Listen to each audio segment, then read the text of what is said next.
সমুদ্র তরঙ্গের শীর্ষবিন্দু। সমুদ্র তরঙ্গ বলতে কি বুঝো? সমুদ্র তরঙ্গ বলতে আমরা বুঝতে পারি যে সমুদ্রের যে ঢেউ ওঠে সেটা হলো সমুদ্রের তরঙ্গ। সেটি ঘূর্ণন আকারে সেটি প্রবাহিত হয় বলে একে সমুদ্র তরঙ্গ বলা হয়। আজ আমরা জানবো সমুদ্র তরঙ্গের 3-4টি নিয়ে।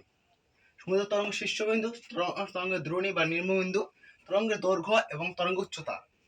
সমুদ্র তরঙ্গের শীর্ষবিন্দু আমরা বলতে কি বুঝি? সমুদ্র তরঙ্গে যখন সমুদ্র তরঙ্গটি উঠে সমুদ্র তরঙ্গ বা ঢেউটি উঠে তখন তার যে সর্বোচ্চ উচ্চতায় যে বিন্দুটি আমরা কল্পনা করতে পারি সেটা হলো সমুদ্রের শীর্ষবিন্দু। আর সমুদ্রের দ্রোণী বা সমুদ্রের নিম্নবিন্দু বা পাদবিন্দু কাকে বলে? সমুদ্র তরঙ্গের যে সর্বনিম্ন যে ঢেউয়ের যে সর্বনিম্ন অংশ থাকে তাকে সমুদ্রের দ্রোণী বা সমুদ্রের পাদবিন্দু বলে।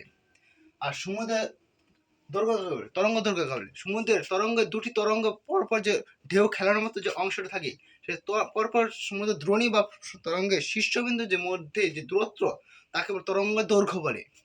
আর তরঙ্গের উচ্চতা, তরঙ্গের শীর্ষবিন্দু এবং তরঙ্গের পার্শ্ববিন্দু এর যে মধ্যে যে উচ্চতা বা গ্যাপ, তাদের মধ্যে পার্থক্য, কতটা পার্থক্য সেটা তরঙ্গ উচ্চতা।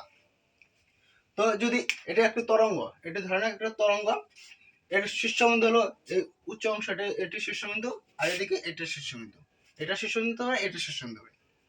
আবার এটা তরঙ্গের শীর্ষবিন্দু হতে হবে। আর তরঙ্গের দ্রোণী কি? তরঙ্গের দ্রোণী বলতে বোঝায় সর্বনিম্ন সীমা, অর্থাৎ এটি যে তরঙ্গ হয় তার সর্বনিম্ন সীমা হলো এই অংশটা সর্বনিম্ন সীমা, এটা হলো তরঙ্গ দ্রোণী। আর তরঙ্গ দৈর্ঘ্য কিভাবে বলে? দুটি পার্শ্ব উচ্চবিন্দু বা নিম্নবিন্দু যে মধ্য দূরত্ব তাকে তরঙ্গ দৈর্ঘ্য বলে। তো এটি শীর্ষবিন্দু, এটি শীর্ষবিন্দু, এই দুটির যে মধ্যে পার্থক্য যে দূরত্ব,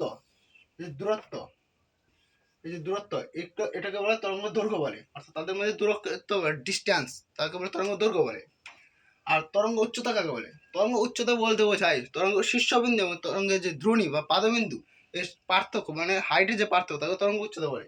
এটা যে তরঙ্গের শীর্ষবিন্দু হয় আর এটা যে দ্রোণী হয় বা নিম্নবিন্দু হয় তাদের মধ্যে উচ্চতা, এই গ্যাপটা দ্রোণী, আর এখানের মধ্যে যে এই গ্যাপটা বলবে এটা হলো তরঙ্গ উচ্চতা। এই পার্থক্যটা তরঙ্গ উচ্চতা, এটা উচ্চতা, এটা তরঙ্গ